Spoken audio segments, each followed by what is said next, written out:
அனைவரும் வணக்கம். நான் உங்கள் வாசிராஜ் பேசுகின்றேன்.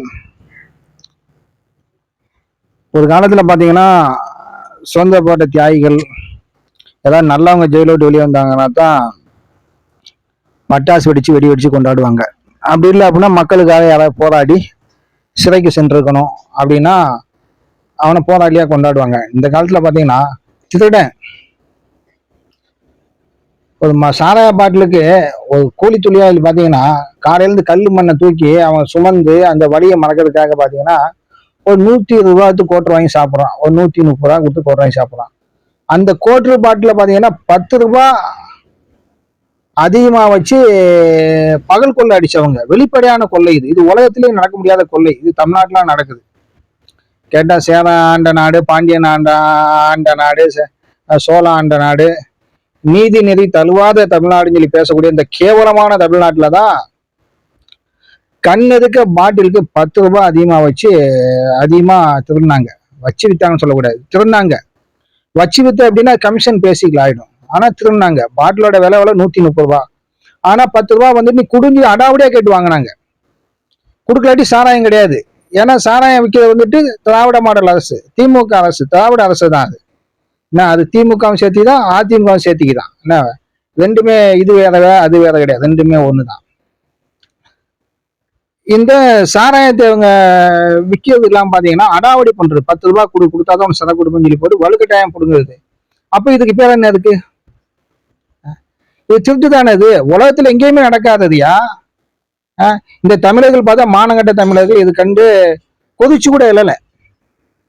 எங்களை போன்றவங்க தான், சவுக்கு சங்கர் போன்றவங்க இதெல்லாம் ஊடகத்தின் மூலியமா வெளியே கொண்டு வந்து மக்களுக்கு ஒரு விழிப்புணர்வு ஏற்படுத்தினாங்க. அப்படி திருடிய பழைய திருடன் தான் அந்த செந்தில் பாலாஜி. அது மட்டும் இல்ல, பல விதங்கள வித்தியாசமா திருடி இருக்கான். எப்படி திருடினான்னு சொல்லி போட்டு அரசாங்கம் விசாரிச்சிருக்கு. அது விசாரணையில எப்படி என்ன அவங்க வழக்கு பதிவு பண்ணியிருக்காங்கன்னு தெரியல ஒன்றும். புரியுதுங்களா? அது மட்டும் இல்லாம பாத்தீங்கன்னா இப்போ உதயநிதிக்கும் சபரீசனுக்கும் 30,000 கோடி கொடுத்துருக்காப்ல, ஒரு சிங்கிள் பேமெண்ட். இது ஒரு அமைச்சரே சொல்லியிருக்காப்ல. எவ்வளவு? 30,000 கோடி. அந்த 30,000 கோடி இருந்துச்சு அப்படின்னா தமிழ்நாட்டில் வந்துட்டு வறுமையை ஒழிக்கலாம். உலகத்துல சர்வதேசத்திலே தரமான பள்ளிக்கூடத்தை கொண்டு வரலாம். 234 தொகுதிக்கும் எய்ம்ஸ் மருத்துவமனை மாதிரி தரமான மருத்துவமனை கொண்டு வரலாம். ஒரு தொகுதிக்கு 234 தொகுதிக்கு பார்த்தீங்கன்னா 30,000 கோடி இங்க இது பண்றாங்கல்ல. என்ன அழகா ஒரு தொகுதிக்கு 1000 கோடி ஒதுக்கியிருந்தாங்க அப்படின்னா தரமான மருத்துவமனை கொண்டு வந்துருக்கலாம். ஆனா அந்த 30,000 கோடியை வாங்கி மக்களுக்கு செலவு பண்ணாம தங்களுக்காகவே வச்சுக்கிட்டாங்க. யாரு? கோபாலபுர கோமான்கள் வகைதான். அப்படி 30,000 கோடி ஸ்பாட் பேமெண்ட்டுக்கு கொடுக்க முடியாது அப்படின்னா எவ்வளவு கொள்ளடிச்சிருப்பான் பாருங்க. தெளிவா சிந்திக்கணும். அப்படிப்பட்ட மிகப்பெரிய திருடன் ஜேம்ஸ் பாண்ட் திருடனே அவனை சொல்லலாம். அவனை வந்துட்டு ஆமா, இப்ப ஜேம்ஸ் பாண்ட்லாம் பாத்தீங்கன்னா உலகத்துல வந்துட்டு உண்மையை கண்டுபிடிக்கிறதுக்காக நிறைய போராடுவாப்புல, நிறைய செய்வாப்புல. ஆனா இது வந்துட்டு திருடுறதுக்காக என்னென்ன வழியில முயற்சிகள் நடக்கோ எல்லாம் திருடுவாப்புல.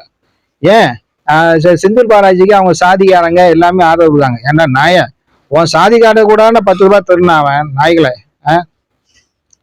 இப்படி பெரிய திருடனுக்கு பாத்தீங்கன்னா இன்னைக்கு வந்துட்டு திமுக உள்ளவங்க எங்க அண்ணன் வந்துட்டாரு, எங்க மண்ணை வந்துட்டாரு. நாங்க எங்க வீட்டுல இருக்க ஒரு அம்மா சொல்லுது, எங்க வீட்டுல தீபாவளியே கொண்டாடலை, எங்க அண்ணன் வந்தா தான் தீபாவளி அப்படிங்கிறது. நீலாம் பொம்பளை, நீ வந்துட்டு நீலாம் பொம்பளை அடின்னு கேட்கறேன் உன்னை. தீபாவளி உன் வீட்டுல கொண்டாடலை அப்படின்னா அதுக்கு வந்துட்டு ஒரு திருடன் வெளியே வந்தான் அப்படின்னா அவனை நீ வந்துட்டு தீபாவளி அனுப்பிச்சு கொண்டாடுவியா? இவர் என்ன பிரிட்டிஷ்காரன் கொள்ளையடிச்சு இல்லாட்டி வந்துட்டு அரேபிய தேசங்களை கொள்ளையடிச்சு நம்ம மக்களுக்கு கொடுத்தவர அவரு. இங்க உள்ள தமிழர்கள்ட்ட, பச்சை தமிழர்கள்ட்ட கொள்ளை அடிச்சு திருடி திமுகன்ற ஒரு கட்சிகிட்ட கொடுத்தவரு, திமுகன்ற ஒரு கட்சி தலைவரோட மகன்கள்கிட்ட கொடுத்தவரு. அவர் வந்தனே தான் தீபாவளின்னு சொல்லிட்டு இது எந்த அளவுக்கு நியாயம் சொல்லி போட்டு எனக்கு தெரியல. இது ஒரு மிக கேவலமான செயலாக தான் இதை பார்க்க வேண்டியிருக்கு. இன்னைக்கு நேற்று சவுக்கு சங்கரே விடுதலை ஆயிருக்காப்புல. அதுக்கு நான் வரவேற்கும். இந்த தமிழ்நாடு அரசியல்லே பார்த்தீங்கன்னா எனக்கு தெரிஞ்சு நான் ஒரு 30 ஆண்டு காலமா அரசியல் இருக்கேன். அடிமட்ட தொண்டன்ல இருந்து பல சித்தாந்தங்கள்ல பயணிச்சு வந்தவன் நான். ஆனா சவுக்கு சங்கர் மாதிரி இந்த அரசாங்கத்தை அசைச்சு பார்த்தா அவனும் கிடையாது. உண்மையிலே நீங்களே எடுத்துக்கோங்க, இந்த இந்த இந்த இத்தனை ஆண்டு காலம் எடுத்துக்கோங்க. ஒரு தனி மனிதனா ஒன் மேன் ஆர்மி, அதை போல நிறைய ஒன் மேன் ஆர்மியில் இங்க தேவை. அப்படிதான் திமுக வந்துட்டு திமுக மட்டும் இல்ல, இந்த திராவிடம் சார்ந்து வேரூன்றி இருக்கக்கூடிய இந்த கொள்ளையடியுடைய கும்பல்களை வந்துட்டு நம்ம அடையாளம் காட்ட முடியும். மக்கள்கிட்ட அடையாளம் காட்டினாலே தானா திராவிடம் தோல்வி அடைஞ்சிடும். திமுக தோல்வி அடைஞ்ச கட்சி தான். தோல்வி அடைய போய் தானே விஜயகாந்த் எதிர்கட்சி தலைவர் ஆனாரு, இல்லையா? அது உண்மைதானே? அது இத்தனை ஆண்டுகள் திமுக ஆட்சி ஆண்டுச்ச பவள விழா கொண்டாட போது திமுக, அந்த பவள விழா திமுகவை வீழ்த்தினவன் விஜயகாந்த். அந்த ஆளுக்கு திராவிடம்னாலே அந்த ஆளு என்னன்னு தெரியாது, ஏதோ தேசிய முற்போக்கு திராவிட கழகம் பேர் வச்சுட்டு போயிட்டாப்புல, பாவம். இப்ப பாருங்க, இந்த பவள விழா கொண்டாடக்கூடிய நேரத்துல பாத்தீங்கன்னா பவள விழாவுக்கு வந்து ஒரு திருடனை வரவேற்காங்க. திருடன் தான் செந்தில் பாலாஜி. 1000 தடவை சொல்லுவேன் நான், திருடன் திருடன் திருடன் திருடன் சொல்லிட்டு. ஒரு மக்கள்கிட்ட திருடி பணம் சேர்த்தவன, ஒரு கொள்ளையடிச்சவனை இந்த திமுக காரங்க வரவேற்காங்க அப்படின்னா இந்த திமுக பத்தி மக்கள் தெரிஞ்சுக்கணும். திமுகனாலே திருடர் முன்னேற்ற கழகம் தான். திமுகனாலே எல்லாமே வந்துட்டு பாத்தீங்கன்னா ஒரு ஆய்வுலதான் எல்லாமே பட்டம் வாங்குவாங்க, முனைவர் பட்டம் வாங்குவாங்க, ஒரு பிஹெச்டி வாங்குவாங்க. ஒரு தண்ணியில ஆய்வு பண்ணாங்க, ஒரு மொழியில ஆய்வு பண்ணாங்க, ஒளியில ஆய்வு பண்ணுவாங்க, பல பொருட்கள்ல ஆய்வு பண்ணி தான் இவங்க பிஹெச்டி பட்டம் வாங்குவாங்க. ஆனா திருடி திருடி அதுல பிஹெச்டி பட்டம் வாங்கினாங்க அப்படின்னா அது வந்துட்டு திமுக தான். அவங்க பிஹெச்டி பட்டம் வாங்கல. ஆனா நீங்க தயவுசெய்து செந்தில் பாலாஜியை வந்துட்டு அதுல அப்பீல் பண்ண சொல்லுங்க, கண்டிப்பா அதுக்கு வந்துட்டு பிஹெச்டி பட்டம் கிடைக்கும். அதை விட கிங் மேக்கர் உள்ள உட்காந்துருக்காப்புல, யாரு? ராசா. அலைக்கற்றை ஊழல் மன்ன, காத்தை விட ஊழல், ஊழல்ல பல விதம் இருக்கு. ஆனா உலகத்திலே பாத்தீங்கன்னா பஞ்ச பூதங்கள்லயும் ஊழல் பண்ணது திமுக தான். நீர்ல ஊழல், நிலத்துல ஊழல், மலையில ஊழல், அடுத்து பாத்தீங்கன்னா காற்றுல ஊழல், அதான் அலைக்கற்றை ஊழல், 2G ஊழல், சோத்துல ஊழல், முட்டையில ஊழல், சுடுகாட்டுல ஊழல், பணத்து வாயில கூட அரசியலோட ஊழல் பண்ணுவான் திமுக காரன். அப்படிப்பட்டவன் தான். அந்த திமுக காரங்களை வந்து நீங்க அடையாளம் கண்டுவோங்க. எவன் எவன் இந்த இந்த இந்த செந்தில் பாலாஜி வருகைக்காக வரவேற்பு கொடுக்கானோ எல்லா பேரும் திருட்டு போயிடும். அந்த திருட்டு பயலுக்கு, திருடனுக்கு அவன் வாங்கி தின்னவன் தானே அவன் சப்போர்ட் பண்ணுவான். அப்ப இந்த பயில கூட திருட்டு போயிலுங்க. இதுக்கு தமிழ்நாடு முதலமைச்சர் அவர் திமுகவோட தலைவர் கிடையாது. இப்போ மாண்புமிகு முதல்வர் மு.க. ஸ்டாலின் அவர் பாத்தீங்கன்னா இன்னைக்கு தமிழ்நாடோட முதலமைச்சர். அது திமுக தலைவர் வந்து அப்படின்னா மு.க. ஸ்டாலின் சொல்லி சொல்லலாம். ஆனா தமிழ்நாடோட முதலமைச்சர் பாத்தீங்கன்னா அவர் சொல்றாரு, எமர்ஜென்சி காலத்துல கூட இவ்வளவு நாள் நாங்க சிறையில இருந்தது இல்லை, இவ்வளவு சிறை கொடுமைகளை சந்திச்சது இல்லை, இப்ப அவ்வளவு நாள் செந்தில் பாலாஜி சிறையில இருந்துக்கு அப்படின்னு சொல்றாப்புல. இல்ல இது முதலமைச்சரா இல்ல திருடனுக்கு சப்போர்ட் பண்றாரு? ஏன் சப்போர்ட் பண்றாரு? ஒரு முதலமைச்சர்னா என்ன, நாட்டுல குற்றம் நடக்கூடாது இல்ல, அதை கண்காணிக்கிறது தானே முதலமைச்சரோட வேலை. அப்புறம் திருடனுக்கே முதலமைச்சர் சப்போர்ட் பண்றாரு. அடுத்து பாத்தீங்கன்னா அமைச்சர் ரகுபதி, சட்டத்துறை அமைச்சர், அவர் கூட பாத்தீங்கன்னா சட்ட போராட்டம் நடத்தினாருன்னு சொல்லி சொல்றாப்புல. ஏங்க நீங்க அமைச்சருங்க, நீங்க திமுக காரங்க இல்ல, நீங்க மக்களோட மக்களா சுத்தக்கூடிய மாவட்ட செயலாளர், கட்சியோட மாவட்ட செயலாளர், வட்ட செயலாளர் அல்ல, ஒரு அமைச்சர். பொறுப்போட பதில் சொல்லுங்க. பொறுப்பற்ற முறையில பதில் சொல்லிட்டு இருக்கீங்க. இது நியாயமா சொல்லுங்க. நீங்க அமைச்சருங்க, நீங்க எடுபடி கிடையாது, அதை புரிஞ்சு பேசுங்க. முதலமைச்சர் என்னன்னா எமர்ஜென்சி காலத்தோட இவ்வளவு நாள் ஜெயில இருந்தது இல்ல, இப்ப ஒரு சிறை கொடுமையை சந்திச்சதான்னு சொல்றாரு. இது என்ன இந்த நாட்டுக்காக தியாகம் பண்ணிட்டு போனாரா, இல்ல ஹைட்ரோ கார்பனுக்கா போராட்டி ஜெயிலுக்கு போனாரா, இல்ல ஈழத்தமிழருக்கா போராட்டி ஜெயிலுக்கு போனாரா, இல்லாட்டி முல்லை பெரியார் அணையை பாதுகாக்க ஜெயிலுக்கு போனாரா, இல்லாட்டி பரந்து விமான நிலையத்துல மக்கள் போராடுறாங்களே 1000 நாட்களுக்கு மேல போராடுறாங்கன்னு நினைக்கிறேன், அந்த மக்களுக்காக போராட்டம் ஜெயிலுக்கு போனாரா, இல்ல கூடங்குளம் அணுமின் நிலையத்துக்காக போராடி ஜெயிலுக்கு போனாரா, இல்லாட்டி இலங்கை மீன பிரச்சனைக்காக போராடி ஜெயிலுக்கு போனாரா? தமிழர்கள்ட்ட திருடி ஜெயிலுக்கு போனான். அந்த திருட வீட்டுல சோதனை பண்ண வந்து அதிகாரிகளை அடிச்சான். நீ தமிழ்நாடு போலீஸ் சொல்லுத என்ன சொல்லுது, ரவுடிகளுக்கு புதிய மொழியில் பதில் சொல்லுன்னு சொல்றாப்புல, எது துப்பாக்கி முனையில பதில் சொல்லுன்னு சொல்றாப்புல. அப்ப நீங்க வந்துட்டு இன்னைக்கு அதிகாரிகளை அடிச்சாங்களே, அவங்கள நீங்க துப்பாக்கி முனையில பதில் சொல்லல, ஏன் சொல்லல? ஏன்னா உன் சட்டையை கழட்டிடுவான். உனக்கு ஆப் அடிச்சிருவோம். என்ன, ஜனநாயகம் என்பது மிக வலுவானது. அந்த ஜனநாயகத்துல நீங்க வந்து தப்பு செய்யுங்க அப்படின்னா அதோட பலனை நீங்க அனுபவிச்சு ஆகணும். தெரிஞ்சுக்கோங்க. பாவத்தின் சம்பளம் மரணம், பாவத்தின் சம்பளம் சிறைச்சாலை. இந்த காலத்துல அமைச்சர் ரகுபதியே வந்துட்டு சட்ட போராட்டம் நடத்தணும்னு சொல்லி சொல்றாப்புல. இத தமிழ் இனத்துக்காக போராடிட்டாரு, இந்தியாவுக்காக போராடிட்டாரு. பல கொலை வழக்குகளை மன்னிக்கணும், லீலாவதி கொலை வழக்குல மதுரையில இது மு.க. ஸ்டாலின் இன்னைக்கு முதலமைச்சரோட அண்ணன் அவங்க படுகொலை செஞ்சதுதான் அந்த லீலாவதி படுகொலை. கிருஷ்ணன் படுகொலை. அடுத்து தினகரன் பத்திரிகையாளர் அந்த இது எரிச்சு 3 கொண்டாங்களே அந்த படுகொலை. அடுத்து அண்ணான ரமேஷ் படுகொலை. அடுத்து இப்ப 50 குழந்தைகளை அன்பில் மகேஷோட சொந்த ஊருக்காக தான் அன்பில் சாம்சன் சொல்லி போட்டு அவங்க அம்மா வந்துட்டு அரசு ஒரு கல்லூரியில வந்துட்டு ஹெட் மாஸ்டர் இருந்தான். அவங்க ஆத்தா பள்ளியிலே போயிட்டு 50 குழந்தைகளை கற்பழிச்சிருக்கான். கணக்குல வந்து 50 கணக்குல வராது. அன்பில் மகேஷ் பொய்யாமலி அதே ஊரை சேர்ந்ததான் அன்பில் சாம்சன். அந்த 50 குழந்தைகளுக்கு கற்பழிப்புக்காக இப்படி தமிழ்நாட்டில் வந்துட்டு இந்த மணல் கடத்தல், இந்த மலையை உடைக்கிறது, இதுக்காகலாம் சட்ட போராட்டம் நடத்தி வெளியே வந்ததுதான் செந்தில் பாலாஜி. அப்படித்தான் நினைக்கிறேன். ஒரு அமைச்சர் பேசக்கூடிய பேச்சா அது?